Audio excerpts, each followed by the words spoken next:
Hi, everyone. This is Dominic Margaglione, Pastoral Associate.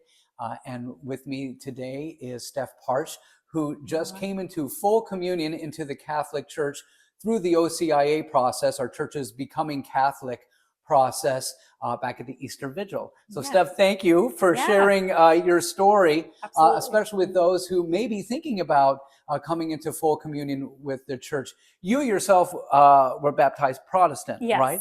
So what was the catalyst that made you even think about starting this process and receiving the sacraments of confirmation and the Eucharist?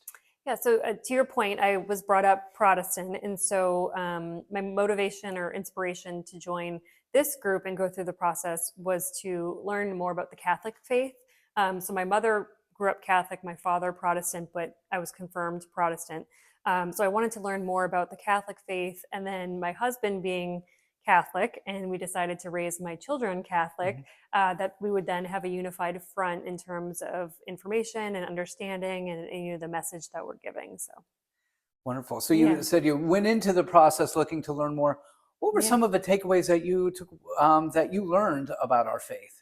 Well, I think that there's more that unites us than divides us, as they say, when you look across Christianity. But there are some unique aspects to the Catholic Church that I'm glad I went through the process to learn.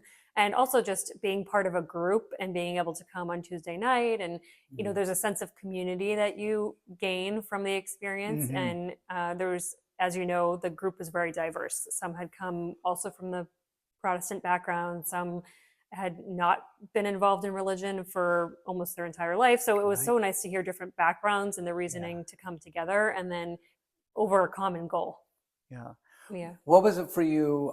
What was it like for you to receive the sacraments of confirmation and First Communion at the Vigil with Bishop Hennessy?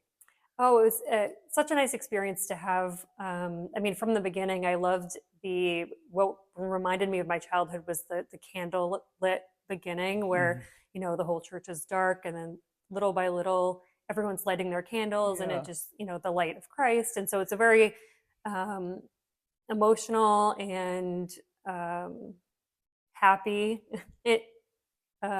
ceremony, I guess you could say. And it's nice to have family and friends there to witness all of it. And again, that sense of community at the end. And, you talk about that candlelight, one of the great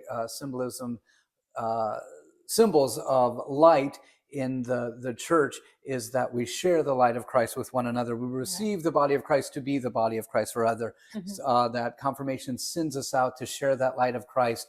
So where do you feel through your experience and through receiving the grace of Christ in the sacraments, where are you feeling called to share that light in your life? So I think, my daughter now is going through, she'll be in her second year next year and she'll have her first communion at the end of next year. So I feel like now that I have this learning and I've had this year of education and have gone through the process, I'll be able to better support her in her process and then maybe even learn from her experience as well. So I think that it'll be nice to now see my kids go through a less condensed process than we did, and learn from each other. Wonderful. Well, thank you so much. Thank you for sharing a little bit of your story. And if you were thinking about receiving the sacraments to join the Catholic Church, maybe you were baptized Protestant or even baptized Catholic and never received the other sacraments of initiation, or maybe you were never baptized at all, please let us know and we'd be happy to tell you more about the process. Thank you. Thanks, Steph.